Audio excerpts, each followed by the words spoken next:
మొన్న రాత్రి కలుషిత ఆహారం తిని బాగలింగంపల్లి గురుకుల పాఠశాల పిల్లలు 90 మంది ఇలా ఆసుపత్రుల పాలైపోయింది. 90 మంది పిల్లలు ఆసుపత్రుల పాలైతే ఈ రాష్ట్రంలో ఒక్క మంత్రికి కానీ ఈ ముఖ్యమంత్రికి కనీసం చీమ కుట్టినట్లేదు. ఒక్కరు కూడా వచ్చి పరామర్శించింది లేదు ఇప్పటిదాకా. They are busy. ఫుట్బాల్ ఆడడంలో ముఖ్యమంత్రి మంత్రులు బిజీ ఉన్నారు.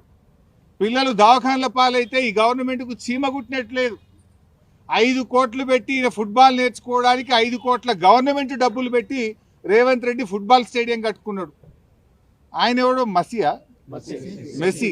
ఆ మెస్సీ వస్తాడట. మెస్సీతో ఫుట్బాల్ ఆడడానికి ఈ మేస్త్రి ఫుట్బాల్ ఆడడానికి సింగరేణి పైసలు బడా కంపెనీల మీద ఒత్తిడి పెట్టి 100 కోట్ల రూపాయలు ఖర్చు పెట్టి ఈయన ఫుట్బాల్ షోకు తీర్చుకుంటుండు.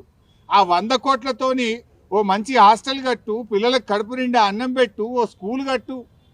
నువ్వు సిఎస్ఆర్ డబ్బులతో, సింగరేణి డబ్బులతో, ప్రభుత్వ డబ్బులతో స్టేడియాలు కట్టుకునేంది, ఈ ఫుట్బాల్ షోకులు తీర్చుకోవడం ఏంది? ఇవాళ అక్కడ కొండాపూర్ హాస్పిటల్లో పిల్లలు ఉన్నారు, అదేదో ఒక ప్రైవేట్ ఆసుపత్రుల్లో పిల్లలు ఉన్నారు, నీలోఫర్లో పిల్లలు ఉన్నారు, కోటి ఆసుపత్రిలో మంచాల మీద పిల్లలు ఉన్నారు.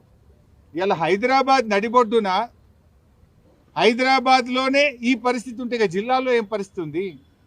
ఇలా మంత్రులు, ముఖ్యమంత్రి అందరు హైదరాబాద్లో ఉన్నారు.